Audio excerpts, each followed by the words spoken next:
ratar nikech gin gi DNA iye kanyo manyalo golo any product. Nikitangeni nitiere omuogo mabende ka dhano chamo nyalo kata mana nego. Nego giluong cyanide, nego mar adier. Aya, hangini bende ibiro bedo kinyiso Richard, ibiro bedo kinyiso other alternatives mago mag biopesticides. Mabende jopur nyalo tiyo godo e kuo cham. Ka bende nyaka gisani ka koro Root to Food yango ni kwana tamalo 76 mago mag pesticides mabende jopur tiyo godo gin mago mabende ko winjore koda ngima mar dhano. Ang'eyo ni Sidi in coordinator mano mar Kenya Peasants League. To king'iyo kata mana peasants mago mapacho kaindi kata mana kaka gipuro sani en kinda ng'eni ji mathoth osekeyo te kinde mabende gikeyo mana kaka nwawacho imbe da winj pachi kaluwore kod ikruok mano mar kodh El Nino. Ji osekeyo te kinde ma ji keyo kama nego bed ni cham tuo koth kochako chwe cham ok bi tuo e yo makare. Bende ng'eni nitiere moko kuom gunde ma bende osethiedh e yo makare ma bende nego bed ni tieko kata mana nego pesticides pests e iye. Akeni diwach nangu kaka coordinator. Bongo tetiki jopur matindo ng'eni sirikal ok ng'igi. Kichiro kata kinyo policy mag sirikal gi target Galana Kulalu puothe madongo dongo. Joma puro puothe for export. Tido fa uono wacho nang'oa ni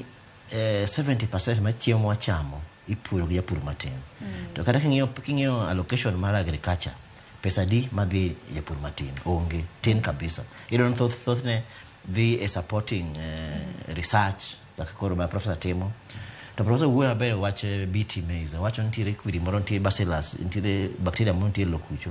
ma en gi kwiri moro manego pests tikawe wacho ni chanje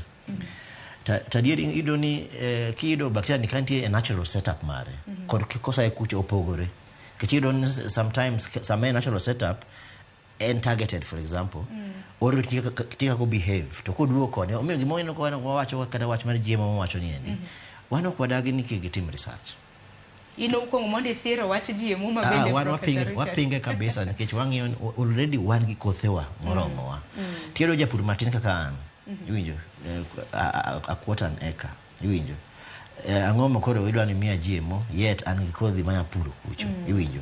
koro onego bedni joma timo research nyiso maber nang'oa one gini endi wa target gi joma kama lakini kikede gino blanket koro no sama iwacho ni waketo BT kacha tido kada BT ni kikete kodhicha kikete nyaka team selection mondi ikuo cham yer kodhi mari maber ineno kada udhi nyisi ni kada lab kucho gitiyo gi cham mosebedo selected maber maiso ni moro malon kikete cham mok tim maber to boko dhi tiyo maiso ni koro BT ni endi bende okonyo ahinya nikech o depend ang'oa original cultivar mwatiyo go chande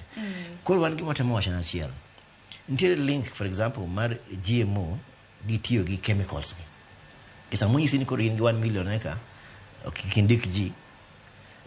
koro nyaka chemical ni mondo igoe kacha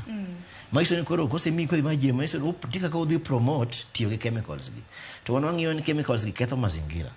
kata kinyo environment miloso gie gikelo fossil fuel ayenye kinde mabende jopiny loso kotende kod chal mar kor lwasi iro fa sani koro wo climate change wan gi bura maduong' kabisa to joma chane kacha thoth gi ni joma produce gi koro ini wuoni produce gi maketh inyowa ati idwa ni bede mesa kodi ka mondo koro wabed gi solution ng'at makelo shida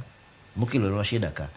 okonya bedo ka kendo mondo kelo solution kwa gimotema wachana achiel ni wan ka Kenya ka wan gi kothe ma nyachon mabeyo kabisa en koro gima timbe sirikal sani otimo research winjo nyiso ne nitiere research mane ma sirikal timo sani mondo okony kothe machon prof ding miso onge ido pesa madhi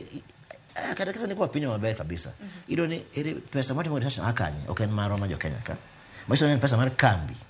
tido kata kinyo kata cheke wa makanya NBA National Biosafety Act ido ni anka kilo kodhi chik wacho ni atim test kenda ami result kora na loso kodhi adwa na use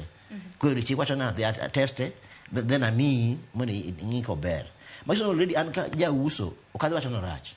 waran chi yo lock gi mondo kaka koro profinika iwinjo odhi e PCB kucho obed kacha ka director ong'in wa gigo kiko wach ni kambi biro wa America or wa UK ong'in wa gicha ni ber ko eno certify kinyo kada ma staff mantiere these authorities the inadequate iwinjo iro ni koro iro ni maybe nte jomolonye gine giten sana to Kenya ka duong iwinjo man ge border mabende okinyal ng'iyo jomoko no ji wuok koro these things are inadequate wan gima temo wacha ni ya ntiere committee man lost 2011 gi minister machon manen Beth Mugo mi wan Professor Dairu committee no wacho nango Kenya poko ochopo kacha ntie okang ma wacho watim kama mane kwa chopo kucho gigo poko tim kolo committee no wacho watim kama to poko tim iso ne ngowa ntie gik mono benwa tim ka Kenya mondo wa make sure kwa kilo kada jie medikele kako